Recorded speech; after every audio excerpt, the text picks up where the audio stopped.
Hey there, I'm Coach Harris. In today's exercise tutorial, we're going over the dumbbell split squat. This is an absolute staple for lower body training, and I have all of my students work on this before they start to introduce more complicated lunge variations and single leg movements. I love this. You can do it anywhere with not that much equipment. So first and foremost, watch my assistant guy over here if you just want to get the movement and then go implement it. If you want to get some of the finer details, I'll be thorough in this video, so I'm going to walk you through everything. All right, so stick around. We're going to get to it.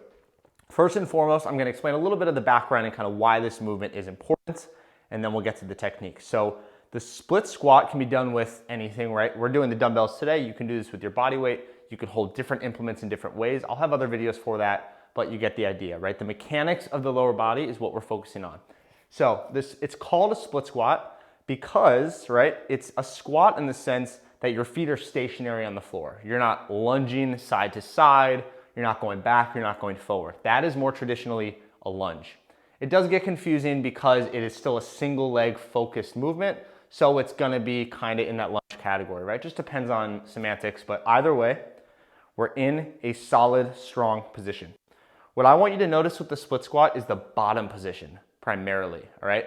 Most people that I see just doing this around the gym have something off with this technique, and it's gonna really, really reduce the power that you can put into the exercise and the efficiency of what you're doing.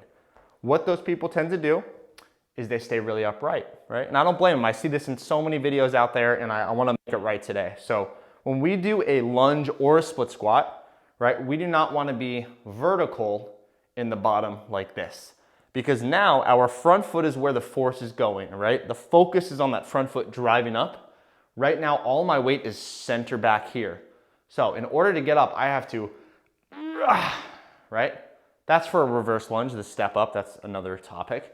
But either way, I have to throw my weight, right? And you just see it doesn't look that clean. There's a lot of motion back and forth. It's not very efficient. So what I want you to do instead, always, instead of being here, is have your lean and body weight over that front foot. Notice my center of mass, right, over the middle of that foot instead of back here, okay? So we're gonna hold the dumbbells. I like to start in the bottom, at least when you're learning the technique. You don't always have to. Back toe is fixed into the floor. Front foot is super grounded, right? Toes are down. The entire perimeter of the foot is down, right? Our foot's not rocking in any direction at any point. From there, we're going to get that weight over the front foot, set up in a place where that is working, and we're going to stand up most of the way. I'm going to explain this a little bit more, right? But keep that weight over the front foot, stand up, all right? I'm going to find my solid base. This is common mistake number 2, and we're going to fix that right now. A lot of times people as well are going to stand up and rock their way back to the middle. You see a trend here. They're going to lock out the knees, their weight shifts, and now they have to come back forward. Boom, and there's a lot of shit happening, right? A lot of movement that we don't want. So if you get the idea now, based on what I'm showing you, the weight should always be over that front foot. At the top, small bend, weights over the front. At the bottom, small bend, weights over the front. Right, find your balance. That is the dumbbell split squat, if I can speak correctly. Another detail about repetitions, right? There's a couple options here. Usually, we're gonna do all reps on one side and then switch to the other just because the feet are fixed, all right? So as I said, in the beginning, you can start on the floor, find your position kneeling, stand up, kind of find your balance, and then go. As you get more advanced, you're probably going to be able to get away with this where you stand up, set your foot back, and do your split squats, okay? So that is the dumbbell split squat. Once again, just focus on that balance and that stability. I don't want you to rush the weight here to a point where you're moving all over for a couple reasons. 1, right, that's not gonna be as safe. It's not gonna be as effective.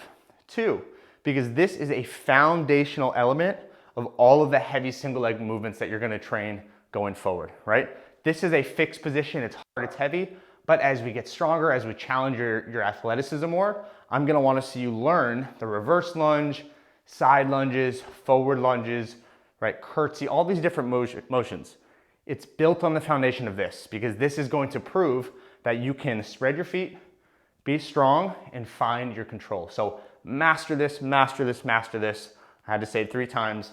Once you feel really stable and strong, try out those other variations. Always come back to this because it's a staple for strength, and I think you'll love it. All right, the dumbbell split squat. Enjoy.